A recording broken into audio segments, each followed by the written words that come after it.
Gandang morning mga boss.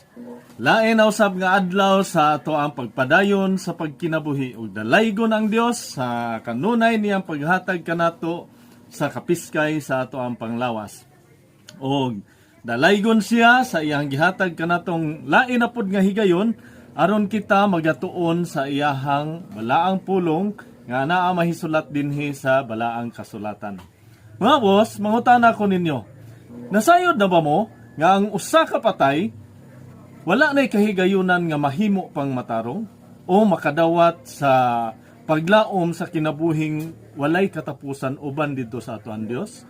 Kung nahinomduman ninyo mga boss ang ato ang gihisgutan sa miaging mga adlaw nga ang requirement sa usa ka tawo nga makabaton og pagkamatarong mao nga siya moangkon nga siya usa ka makasasala ug magpaubos dinha sa Dios ug mangayog pasaylo ug maghinulsol sa iyahang mga kasalanan ug nga siya kinahanglan nga magbaton og relasyon didto sa Dios makighiusa kang Ginoong Hesukristo isip iyahang tinun-an.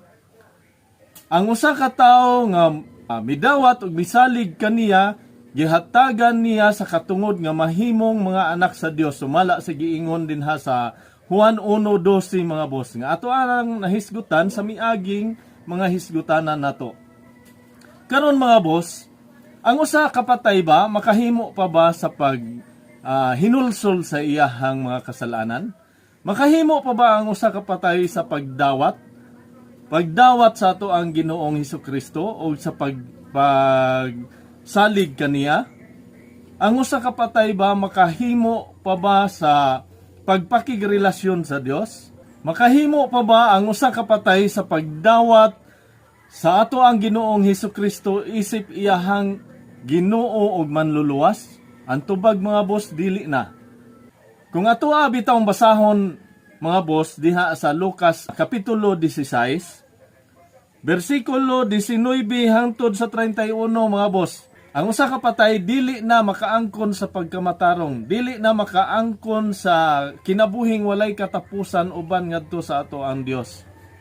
Ubani ko ninyo mga boss, aron kamo usab mahibalo sa kamatuoran.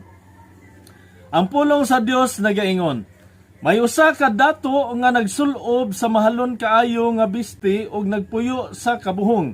Matag adlaw. May usa usab ka kabus nga ginganlag Lazaro. Ang iyang lawas nalukop sa mga nuka. Naglubog siya duol sa pultahan sa balay sa dato. Namasin nga makakaon sa mga mumho nga nangatagak gikan sa lamisa sa dato. Nanuol usab ang mga iro ug mitilap sa iyang mga nuka. Unya namatay si Lazaro og gidala sa mga anghel ngadto sa kiliran ni Abraham. Ang dato namatay usab og gilubong og nagantos pag-ayo didto sa Hades. Unya miyahat siya og nakita niya didto sa layo si Abraham og sa iyang kiliran diha si Lazaro. Busa misinggit siya ngadto kang Abraham. Amahan, kaluy-i in taon ako. O gipadala si Lazaro dinhi aron itunlob ang iyang tudlo sa tubig ug pabugnaon ang akong dila kay nagantos ako pag-ayo sa kainit niining kalayo. Apan si Abraham mitubag, anak, hinumdumi nga sa didto ka pa sa kalibutan, nabuhong ka sa tanang maayong butang samtang si Lazaro lunlon lamang kadautan ang iyang nahiaguman. Apan karon malipayo na siya diri, samtang ikaw diha nagantos. Gawas pa niining tanan, anaay laom nga bungaw, nga nagulang kanato aron walay makatabok gikan diri nganha kanimo, o gikan diha ngari kanamo. Ang dato mitubag, kung mao kana amahan, hangyoon ko ikaw nga imo untang ipadala si Lazaro ngadto sa amo. Kay aduna ako'y 5 ka igsuong lalaki. Paadtua siya aron kapasidanan sila aron dili mahianhi niining dapit sa kasakitan. Si Abraham miingon, atua didto si Moises og ang mga propeta nga nagpasidaan kanila. Sila nay mahibalo sa pagpamati sa isulti ni Moises og sa mga propeta. Ang dato mitubag, apan amahan, dili pa kana igo. Kun adunay mabanhaw og muadto kanila, mamiya gayud sila sa ilang mga sala. Apan miingon si Abraham, kun dili gani sila mutuo kang Moises og sa mga propeta, dili gayud sila makabig bisan pag may mabanhaw. Mao ni mga boss nga ako ang giingon kaninyo nga ang usa ka patay wala na ay paglaom, wala na kahigayunan nga makatabok pa ngadto sa langit. Tungod kay sumala sa giingon dinhi sa kasulatan, adunay lawom nga bungaw nga nag-ulang gikan sa langit ngadto sa Hades. Kining Hades mga boss, mao kini ang temporary hell nga makita nato diha sa pinadayag nga itambog usab ngadto sa linaw nga kalayo. Temporary lang ni pero anaa na ang mga pag-antos. Grabe na ang pag-antos ngadto sa mga tawo nga anaa nahimutang dinhi. Mga boss, ang usa ay kapatay na nga tawo mao ay nahingawa sa mga tawo nga nahabilin pa dinhi sa kalibutan nga kung sila dili usab mamati sa mga pulong sa Dios nga gisangyaw sa mga propeta o sa mga sinugo sa Dios sama kang Moises, mahiagom gayud sila ngadto sa kasakitan sama sa nahitabo sa usa ka dato nga nagantos sa kainit sa kalayo didto sa Hades.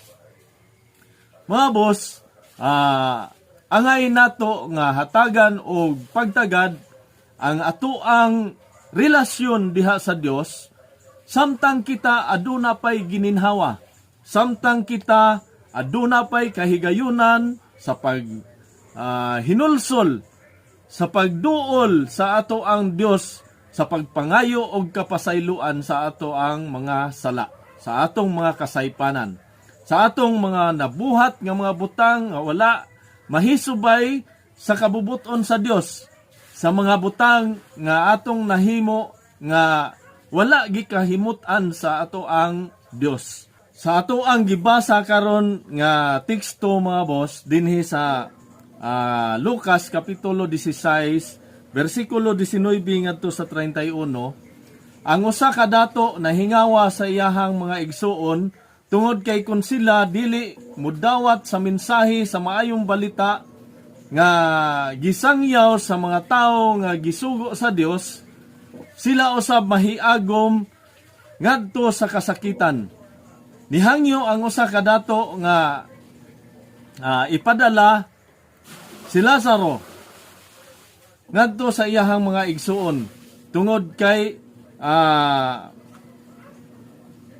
para niya nahibalo siya og unsay mga kinaiya sa iyahang mga igsuon nga posible gayud nga ang iya usab mga igsuon dili mamati ngadto sa mga sinugo sa Dios sama kang Moises og sa mga propeta tungod kay sa buhi pa siya nasayod sab siya nga uban niya ang iyahang mga igsuon ug posible nga sa buhi pa siya nakadungog na siya sa mga mensahe sa pulong sa Dios nga gisangyaw nila ni Moises ug sa mga propeta apan wala siya manumbaling niini. Mga boss, hinaot nga aduna kamoy nakatunan sa ako ang share kaninyo karon mga boss ug sumala sa giingon sa kasulatan mga boss, kung kamo makadungog sa pulong sa Dios nining adlaw ayaw ninyo og paghahia ang inyong kasing-kasing. Pamatian ninyo ang pagtawag sa Dios diha kaninyo aron kamo mubalik ngadto kaniya. Ang usa ka amahan malipay kaayo sa usa ka anak nga mubalik ngadto kaniya. Kung ato bitawng tukion pod or ato ang basahon dinhi sa balaang kasulatan ang mahitungod sa usa ka prodigal son, atoan ang hisgutan pohon sa sunod natong hisgutanan sa unsa nga maglipay ang langit sa usa ka kalag nga mubalik ngadto sa Dios. Mga boss, dalaygon ang Dios nining higayon nga iyang gihatag kanato og hinaot nga kamo adunay nakatunan niini ug ang Dios magapanalangin kaninyo samtang kamo magpadayon sa inyong mga gimbuhaton nining maong adlaw. Dalaygon ang Dios ug amping mo sa kanunay mga boss.